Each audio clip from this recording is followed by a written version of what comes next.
Salmo 41, oración pidiendo ayuda en caso de enfermedad y contra traidores murmuradores. El título de este salmo es al músico principal, Salmo de David. Alexander Maclaren lo describió bien. La masa central de este salmo describe al cantor como sufriendo de dos males, la enfermedad y los amigos traidores. A. El bendito y el enemigo del bendito. 1:1-3. Bendiciones que le pertenecen al que piensa en el pobre. Bienaventurado el que piensa en el pobre. En el día malo lo librará Jehová, Jehová lo guardará, y le dará vida, será bienaventurado en la tierra. Y no lo entregarás a la voluntad de sus enemigos, Jehová lo sustentará sobre el lecho del dolor. Mullirás toda su cama en su enfermedad. Bienaventurado el que piensa en el pobre. La idea detrás de la palabra aquí traducida como pobre puede incluir pobreza económica, pero es más amplia. Tiene la idea de débil o indefenso. David describió las bendiciones que reciben el hombre o la mujer justos, y resume la vida de ese justo por su generosidad hacia el pobre. David no pensaba que esto era lo único que marcaba a los piadosos, pero era algo significativo. Y los pobres a los que se hace referencia son los que son pobres en sustancia, débiles en fuerza corporal, despreciados en reputación y abatidos en espíritu. Generalmente, son evitados y despreciados con frecuencia. Spurgeon. 2. Hay muchos a tu alrededor que, si no son pobres en las cosas de este mundo, son pobres en el amor, la esperanza y el conocimiento de Dios. Meyer. 3. Reflexionando, el que piensa en el pobre. Es decir, el débil, el desamparado y el pobre es una medida amplia del hombre o la mujer justos. El que piensa en el pobre. Confía en Dios, dispuesto a dar de sus propios recursos. El que piensa en el pobre. Es bondadoso con los necesitados. El que piensa en el pobre. Ayuda a quienes probablemente no lo ayudarían. El que piensa en el pobre. Tiene un corazón generoso. El que piensa en el pobre. Da por su bien, no simplemente para sentirse bien. 4. Piensa. Implica pensar detenidamente en la situación de esta persona, en lugar de una ayuda superficial. Kidner. Reflexionando, muchas obras de caridad de organizaciones religiosas, sociales y políticas fracasan en esta medida, el que piensa en el pobre.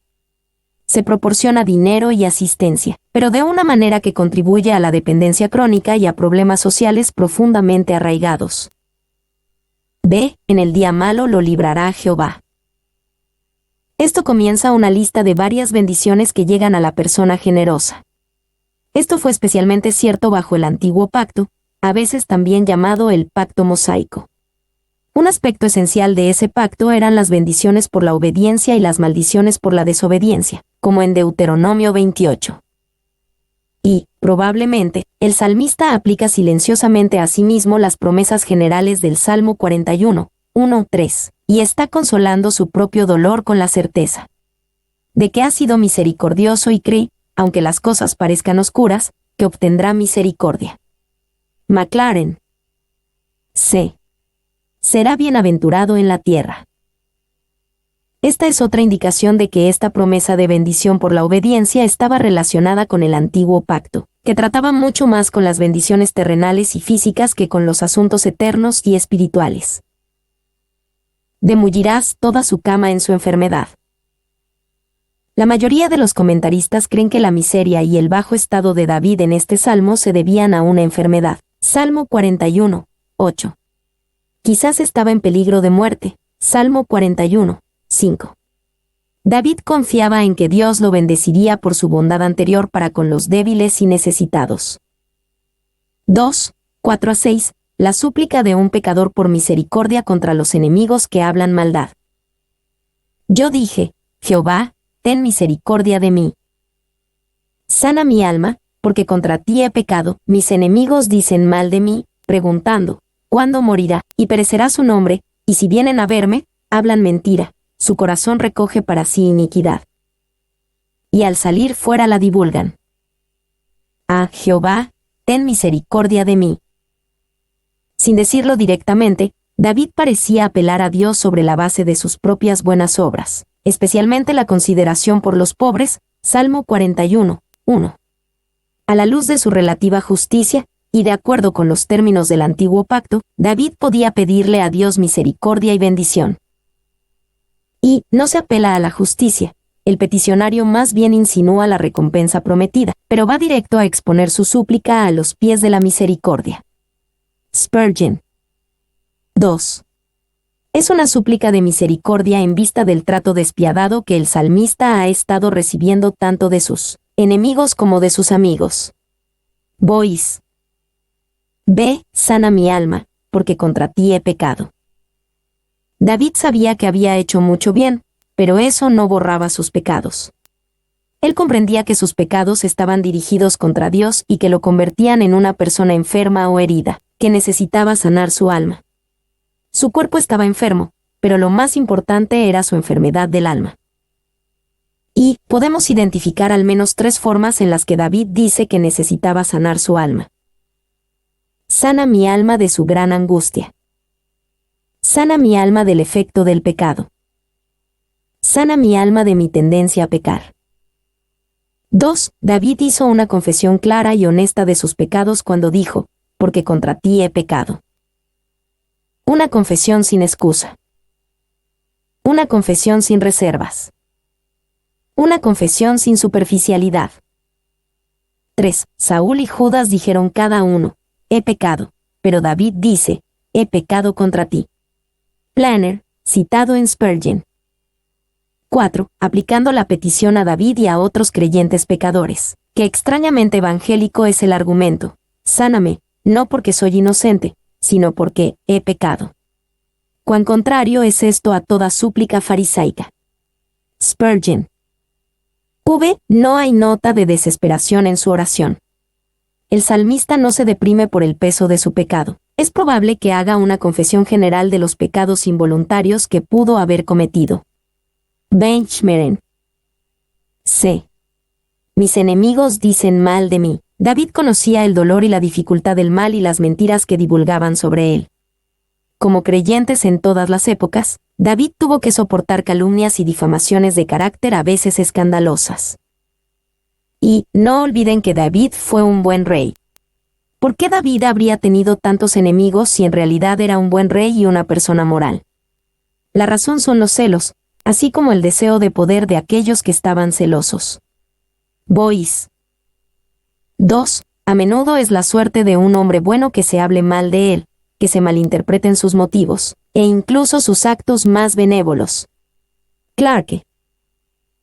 3. La historia temprana del cristianismo nos cuenta las razones por las que los cristianos fueron perseguidos, o al menos porque la gente en el Imperio Romano pensaba que los cristianos eran dignos de persecución. Acusaron a los cristianos de hostilidad a los emperadores y conspiración contra el Estado. Acusaron a los cristianos de canibalismo. Acusaron a los cristianos de ser ateos. Acusaron a los cristianos de odiar a la humanidad. Acusaron a los cristianos de ser la razón por la que los problemas plagaban el imperio.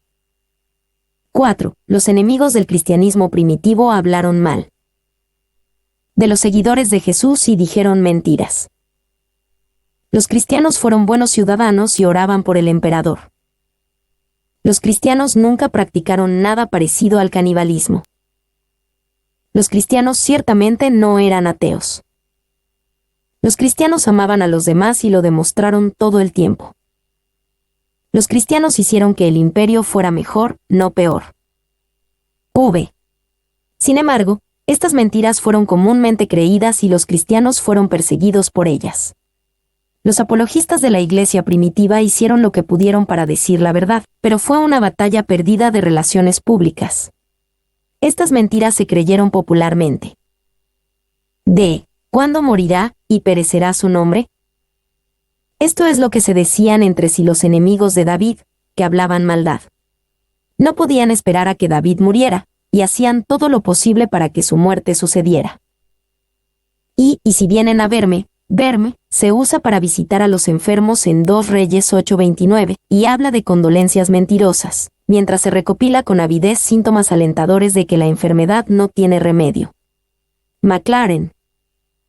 2. Cuando visitaban al rey, sus cortesanos decían las cosas correctas. Lamentamos mucho saber que estás enfermo. Hemos estado orando por ti y seguiremos orando. Esperamos que te recuperes muy pronto.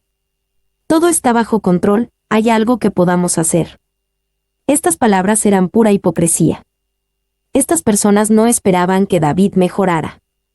Después de que lo dejaban, decían cosas como, ¿no se veía horrible? No creo que lo vaya a lograr, ¿verdad? Bois. Su corazón recoge para sí iniquidad. David pensaba en el corazón maligno como un imán, constantemente atrayendo pecado e iniquidad adicionales sobre sí mismo. 3. 7-9, murmullos y traición. Reunidos murmuran contra mí todos los que me aborrecen, contra mí piensan mal, diciendo de mí, cosa pestilencial se ha apoderado de él. Y el que cayó en cama no volverá a levantarse, aun el hombre de mi paz, en quien yo confiaba, el que de mi pan comía. Alzó contra mí el calcañar. Reunidos murmuran contra mí todos los que me aborrecen, David conocía o al menos podía sentir las conspiraciones murmuradas puestas en marcha contra él, destinadas a maquinar su mal. Y, reunidos murmuran contra mí todos los que me aborrecen. El espía se encuentra con sus camaradas en cónclave y los pone a todos a murmurar. ¿Por qué no podían hablar? ¿Tenían miedo del guerrero enfermo? ¿O sus maquinaciones eran tan traicioneras que debían ser urdidas en secreto? Spurgeon. 2. Las mismas armas se emplean con frecuencia contra los siervos de Cristo, pero que, por eso, no se desanimen de seguir a su maestro. Horn. Cosa pestilencial se ha apoderado de él. Esto puede haber sido cierto. David describió una época de enfermedad como esta en el Salmo 38, 3 y 38, 6-8. Los enemigos de David se alegraban al pensar que podría morir y que tal vez no volverá a levantarse. Y podemos imaginar cómo sus enemigos, probablemente amigos fingidos, decían esto de David mientras sufría en su lecho de enfermo. 2. Lo que decían era fuerte y condenatorio hacia David. La palabra vil, mal, es una traducción de Biliel, y también podría traducirse como una enfermedad del diablo o una enfermedad maldita. Benchmeren. C. Aún el hombre de mi paz, en quien yo confiaba, el que de mi pan comía, alzó contra mí el calcañar. La aflicción de David se hacía más amarga porque entre sus enemigos estaban los que alguna vez habían sido un hombre de mi paz. Él sabía lo que era cuando amigos de confianza, aquellos con los que tenía una relación cercana, el que de mi pan comía, lo traicionaban.